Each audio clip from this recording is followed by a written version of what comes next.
আসসালামু আলাইকুম রহমতুল্লাহি অবরকাতুহ। সম্মানিত দর্শক, যেদিন জাতীয় নির্বাচনের তফসিল ঘোষণা করা হলো সেই দিন রয়টার্সের একটি সংবাদ বাংলাদেশ বিষয়ে রীতিমতো তোলপাড় তৈরি করেছে। আমাদের রাষ্ট্রপতি জনাব শাহাবুদ্দিন চুপ্পু তিনি আন্তর্জাতিক গণমাধ্যম রয়টার্সে একটি সাক্ষাৎকার দিয়েছেন হোয়াটসঅ্যাপের মাধ্যমে, এবং তার সেই সাক্ষাৎকারে তিনি যে বিষোদ্গার করেছেন, যে কথাগুলো বলেছেন এবং প্রকারান্তে যে হুমকি দিয়েছেন, এই মুহূর্তে সেটি সামাল দেওয়া সরকারের জন্য খুবই কঠিন হয়ে যাবে।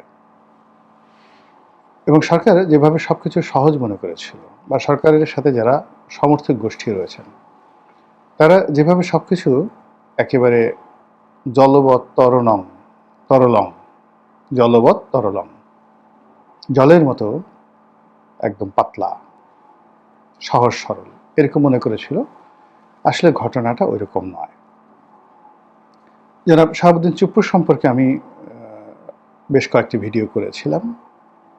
তো সে সকল ভিডিওতে আমি যেটা বলেছিলাম যে এই ভদ্রলোক জন্মগতভাবে সাহসী, প্রচণ্ড সাহসী। সাহসী মানুষ সব কিছু করতে পারে।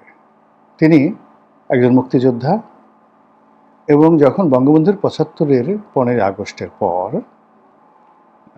যখন সবাই পালিয়ে গিয়েছিল তখন তিনি বিদ্রোহ করেছিলেন, জেলে গিয়েছেন। জেল থেকে বের হয়ে তিনি বিসিএস পরীক্ষায় পাশ করেছেন, জেলা জজ হয়েছেন। তো জিয়াউর রহমানের আমলে বিসিএসে অংশগ্রহণ করে তারপরে প্রমোশন পেয়ে পেয়ে জেলা জজ হওয়া এত চারটিখানি কথা নয়। তিনি যখন জজ ছিলেন তখন জজ বলতে বিশাল একটা ব্যাপার, যেন তেন ব্যাপার নয়। তো সেক্ষেত্রে ডক্টর মোহাম্মদ ইউনূস চট্টগ্রাম বিশ্ববিদ্যালয়ের টিচার বা অন্যান্য যারা আছেন, তো এডুকেশনের দিক দিয়ে আপনি জনাব শাহাবুদ্দিন চুপ্পুকে কোনো অবস্থাতেই নিচে ফেলতে পারবেন না। আর যদি রাষ্ট্রীয় মর্যাদা বলেন, এখন তো ডিস্ট্রিক্ট জাজের মর্যাদা সচিব পর্যায়ের, তো এটা তিনি অনেক আগে হয়ে আসছেন। তিনি দুর্নীতি দমন কমিশনের যখন কমিশনার ছিলেন, এ বাংলাদেশের যত রথী মহারথী রয়েছে, কেউ তার পা ধরেছেন, কেউ তার হাত ধরেছেন, কেউ তার বন্ধু হওয়ার চেষ্টা করেছেন। ফলে পুরো আওয়ামী লীগ জমানাতে দুদকের সবচেয়ে পাওয়ারফুল কমিশনার তদন্ত, এই পদটিতে থেকে এই বাংলাদেশে কার কতটুকু ওজন আছে, কার কতটুকু সাহস আছে, কার কতটুকু সম্পত্তি আছে, কে কতটুকু বড় কথা বলতে পারে, এটা জনাব শাহাবুদ্দিন চুপ্পুর মুখস্থ। ওটা এরকম একটা পোস্ট। তৃতীয়ত, তিনি সেখান থেকে এস আলমের যে ইসলামী ব্যাংক, সেই ইসলামী ব্যাংকের পরিচালক হিসেবে তিনি দায়িত্ব পালন করেছেন। ইসলামী ব্যাংক বাংলাদেশের সবচেয়ে বড় ব্যাংক। তো দুর্নীতি দমন কমিশন থেকে গিয়ে ইসলামী ব্যাংকে গিয়ে আবার পরিচালক হয়েছেন। ফলে পুরো আর্থিক সেক্টর, স্পেশালি ডক্টর মোহাম্মদ ইউনূসের কতটুকু ক্ষমতা আছে, কি করতে পারেন, কয়টা টাকা আছে, এটা তিনি এখন একেবারে ওজন করে নিখুঁতভাবে, সোনা যেভাবে ওজন করে সেভাবে ওজন করে বলতে পারেন। তারপর তিনি রাষ্ট্রপতি হয়েছেন।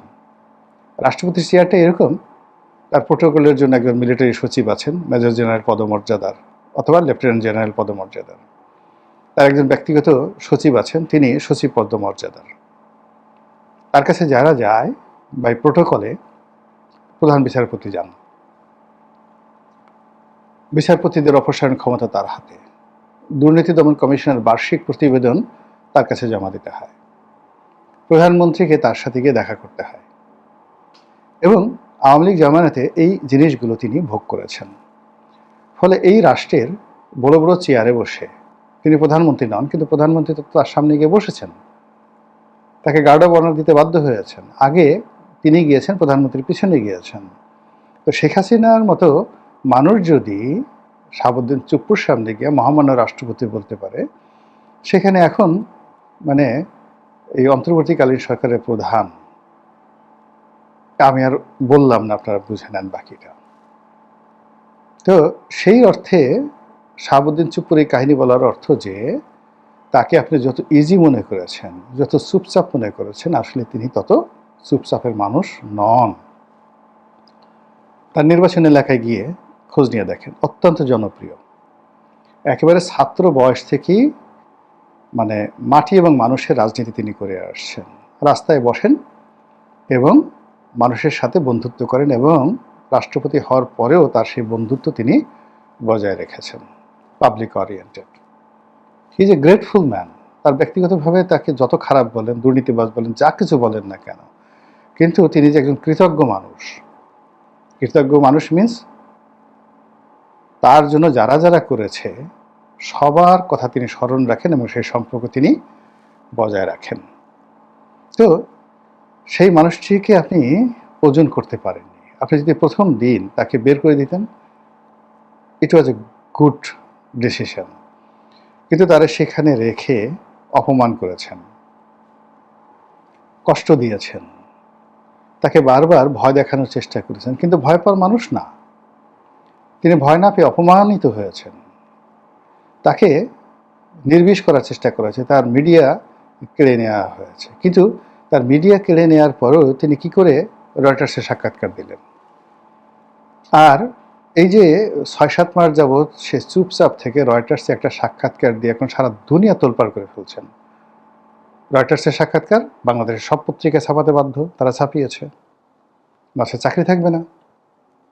আর সঙ্গে সঙ্গে আন্তর্জাতিক মিডিয়া, বিবিসি, সিএনএন থেকে শুরু করে বাংলাদেশ সংক্রান্ত যত কিছু আছে সব জায়গায় এই রিপোর্ট চলে গেল। ফলে ডক্টর মোহাম্মদ ইউনূসের সরকার তার প্রেস উইংসকে সরিয়ে এনে গত সেই ৭ মাসে তার যতটুকু ক্ষতি করেছেন তার ৭,০০০ গুণ ক্ষতি করে দিলেন ডক্টর মোহাম্মদ ইউনূসকে জাস্ট একটা রয়টারের সাক্ষাৎকার দিয়ে।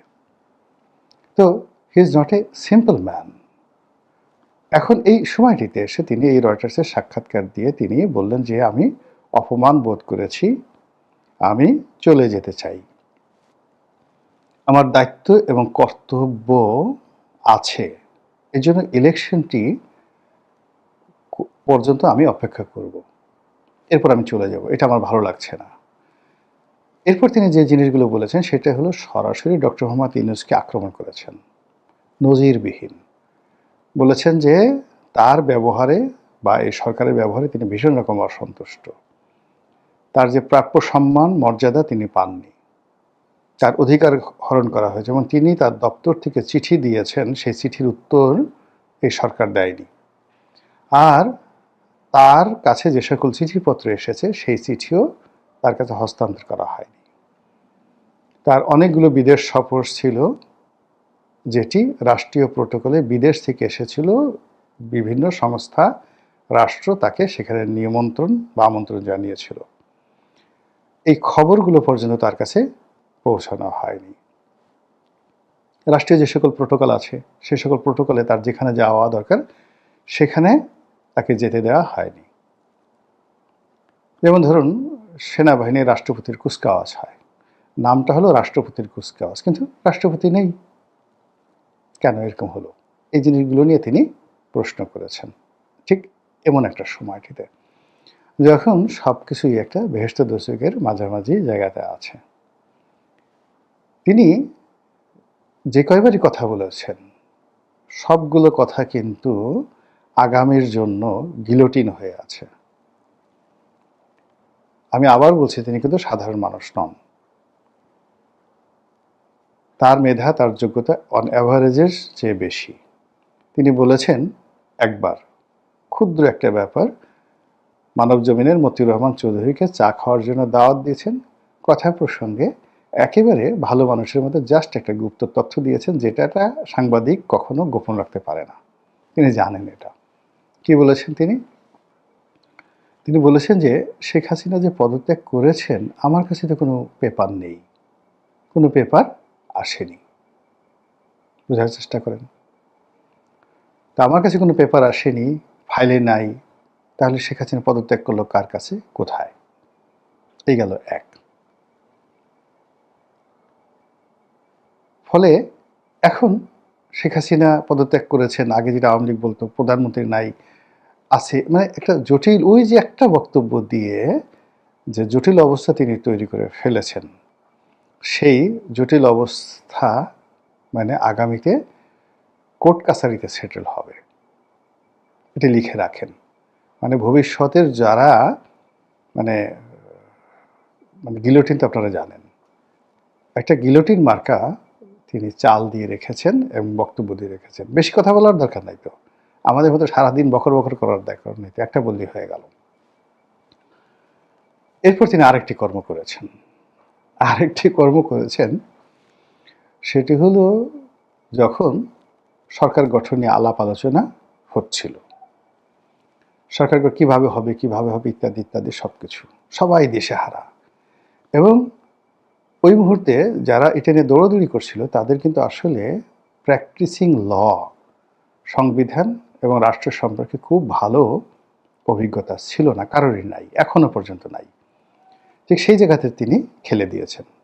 বুদ্ধি এমন একটা জিনিস, মানে আপনার যদি বুদ্ধি থাকে তাহলে আপনি যে কোনো বেকুব সম্রাট, দুনিয়ার সম্রাট, তাকে দিয়ে আপনার জুতো পলিশ করাতে পারবেন। আপনার যদি কৌশল জানা থাকে, অভিজ্ঞতা থাকে, বুদ্ধি থাকে, সাহস থাকে, আপনি পৃথিবীর সবচেয়ে পাওয়ারফুল একটা লোককে মুহূর্তের মধ্যে আপনি ফাঁসিতে লটকে দিতে পারবেন। তো ওই সময় যখন দিশেহারা জাতি, তখন হি ইজ দ্য ম্যান।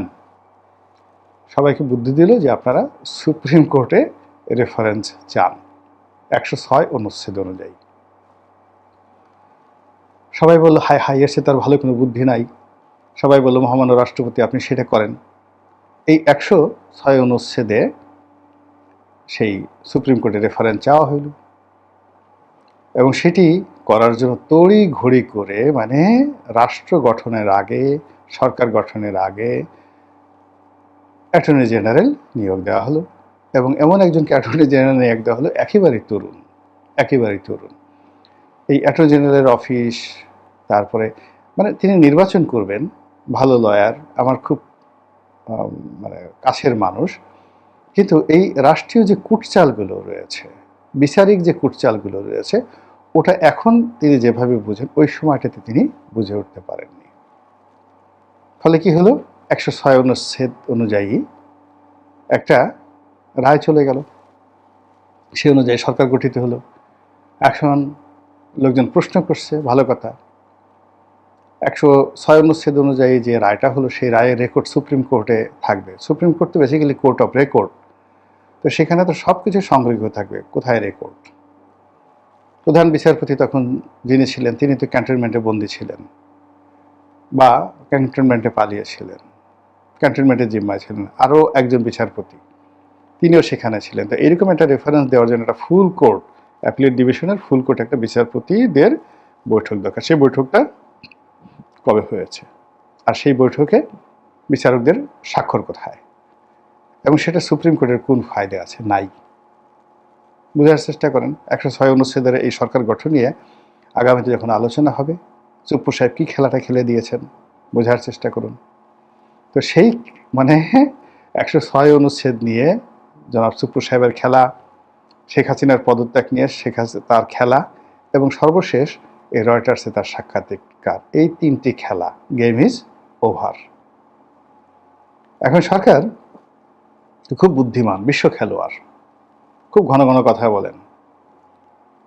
এখন এই খেলাগুলো বর্তমানে কীভাবে সামাল দেন, আগামীতে কীভাবে সামাল দিবেন, এবং যারা আছেন তারা কীভাবে সামাল দেবেন, যারা আসবেন তারা কীভাবে সামাল দিবেন, সেটাই দেখার বিষয়। খেলা কিন্তু জমে ক্ষীর হয়ে গেছে। আসসালামু আলাইকুম রহমতুল্লাহি ওয়া বারাকাতুহু।